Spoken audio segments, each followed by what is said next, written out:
রাসূল বলেন, মানুষ যেই গুনাহটাকে সামান্য ছোট মনে করে, এই গুনাহটা আল্লাহ তাআলার কাছে সবচাইতে বড় গুনাহ। আর মানুষ যেই গুনাহটাকে ছোট মনে করে, মানুষ যেই গুনাহটাকে বড় মনে করে, মানুষ বড় মনে করার কারণে, ওই গুনার কারণে মানুষ অনুতপ্ত হয়, কান্নাকাটি করে, আফসোস করে। আর মানুষ যেই গুনাহটাকে বড় মনে করে, এটার কারণে তওবা পড়ে, আস্তাগফিরুল্লাহ পড়ে, তওবা ইস্তেগফার করার কারণে এই গুনাহটার বড় গুনাহ থাকে না, একসময় আল্লাহ ক্ষমা করে দেয়। এই জন্য জৈনব সাহাবী বলেন, লা সগীরাতা মাআল ইসরার লা কাবীরাতা মাআল ইসরার মাল ইস্তিগফার। সাহাবী বলেন, যখন মানুষ কবিরা গুনাহ বারবার করে, সেই গুনাহটা তখন মারাত্মক হয়ে যায়। আর কবিরা গুনার কারণে মানুষ তওবা ইস্তেগফার করে। কিন্তু মানুষ যখন ছোট গুনাহ করে, এই ছোট গুনার কারণে সে অনুতপ্ত হয় না। অনুতপ্ত না হওয়ার কারণে এই আস্তে আস্তে ছোট গুনাহটা এক সময় কবিরা গুনাহে পরিণত হয়ে যায়। মুহতারাম হাজিরিন, এই জন্য আমাদের জিন্দেগিতে কখনো কোনো গুনাহটাকে সামান্য ছোট মনে করা যাবে না, কারণ ছোট গুনায় এক সময় বড় কাবিরা গুনায় পরিণত হয়ে যায়। সম্মানিত মুহতারাম হাজিরিন, গুনাহ করার চাইতে ভয়ঙ্কর চারটা বিষয় এমন, যেই গুনাহ করলে যেই পরিমাণ অপরাধ, গুনাহ করে ওই চারটা বিষয় যদি কারো ভিতরে সংগঠিত হয়, এটা তার চাইতে বেশি অপরাধ। এক নাম্বার, যেই গুনাহ সংগঠিত হবে, এই গুনাহটাকে কখনো ছোট মনে করা যাবে না। দুই নাম্বার, যেই গুনাহ করেছেন, এই গুনার ব্যাপারে নিজেকে নির্ভীক মনে করা যাবে না। তিন নাম্বার বলেন, মানুষ যে গুনাহ করে গুনার উপর অনুতপ্ত না হয়ে বরং খুশি হওয়া, এটা গুনার চাইতে বড় ভয়ঙ্কর, বড় মারাত্মক ক্ষতি। কারণ অনেক সময় দেখা যায়, অনেক মা বোনদেরকে দেখা যায়, অনেক যুবক ভাইদেরকে দেখা যায়, কোনো গুনার কাজ করে তারা অনুতপ্ত না হয়ে বরং খুশি হয়। কেমনে খুশি হয়? অনেক বোনদেরকে দেখা যায়, বাড়ির প্রতিবেশীর কোনো তেঁতুল গাছের তেঁতুল পেড়ে খায়, অনুমতি ছাড়াই গাছের তেঁতুল নিয়ে খায়। আর অন্যান্য বান্ধবীদের থাকে, অন্যান্য বোনদের সাথে গল্প করে, ওই যে অমুকের বাড়ির অমুকের তেঁতুল গাছের তেঁতুলটা ভারী মজা, অমুকের বড়ই গাছের বড়ইটা ভারী মজা, অমুকের আম গাছের কাঁচা আমটা বড় মিষ্টি, ভালো মজা। এইভাবে আল্লাহর ওই বান্দি তাদের অনুমতি ছাড়া তাদের গাছ থেকে তেঁতুল পেরেছে, বড়ই পেরেছে, আম ছিঁড়েছে।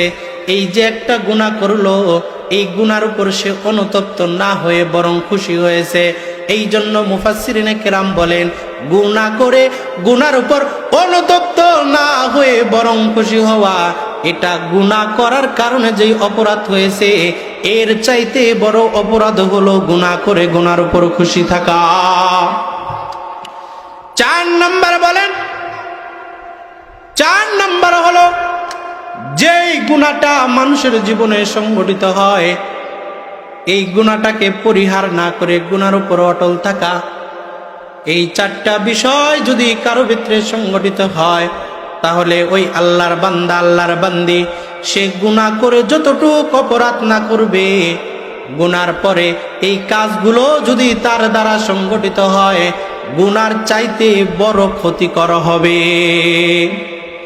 কাজেই আল্লাহর বান্দিরা, আমরা কখনো কোনো গুনাহটাকে ছোট গুনাহ মনে করব না, কোনো পাপকে আমরা ছোটখাটো পাপ মনে করব না।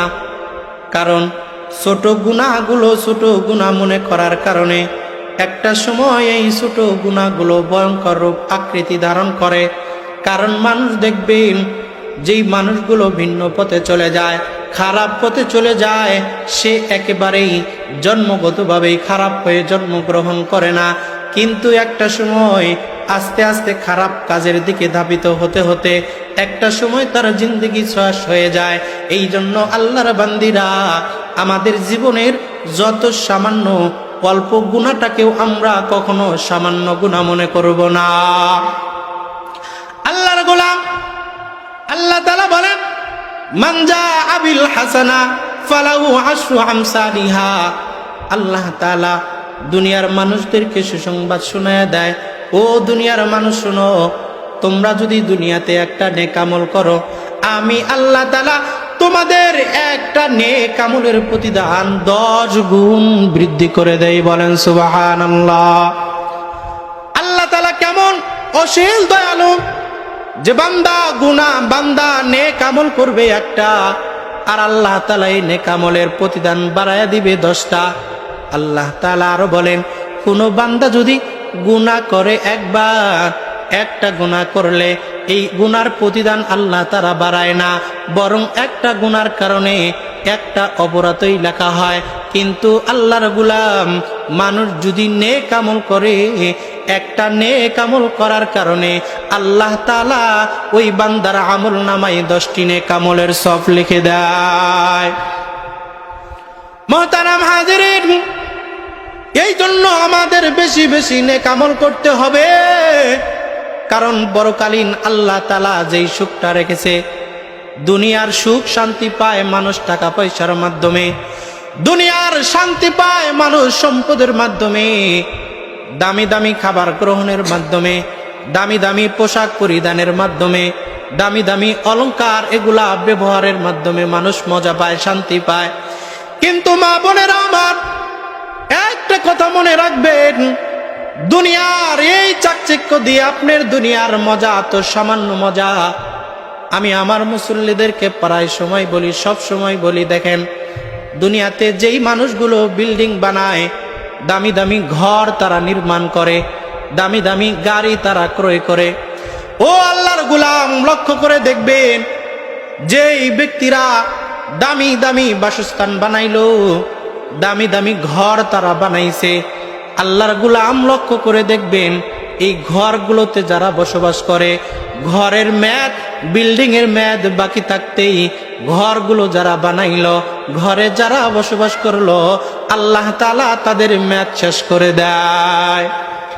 এই জন্য মা বোনেরা আমার, দুনিয়ার সুখ পর আসল সুখ নয়, দুনিয়ার শান্তি আসল শান্তি নয়, দুনিয়ার সম্পদ আসল সম্পদ নয়, দুনিয়ার ভোগ বিলাস আসল ভোগ বিলাস নয়, পরকালীন শান্তি হচ্ছে আসল শান্তি। আপনার যদি পরকালীন শান্তি হয়ে যায়, তাহলে আপনার জীবনটা সার্থক হবে, আর যদি পরকালীন ক্ষতি হয়ে যায়, তাহলে আপনার জীবনটা বরবাদ হয়ে যাবে। কারণ দুনিয়ার শান্তি দ্বারা মানুষ পরকালে সুখী হতে পারবে না, পরকালে সুখী হতে পারবে কেবলমাত্র নেক আমলের মাধ্যমে। মুহতারাম হাজিরিন, লক্ষ্য করে দেখবেন, দুনিয়ার বিপদ মানুষ দুনিয়ার সম্পদ দিকে পার করতে পারে। কেউ যদি মামলা মোকদ্দমায় ফেসে যায়, জেলখানার হাজতে পড়ে যায়,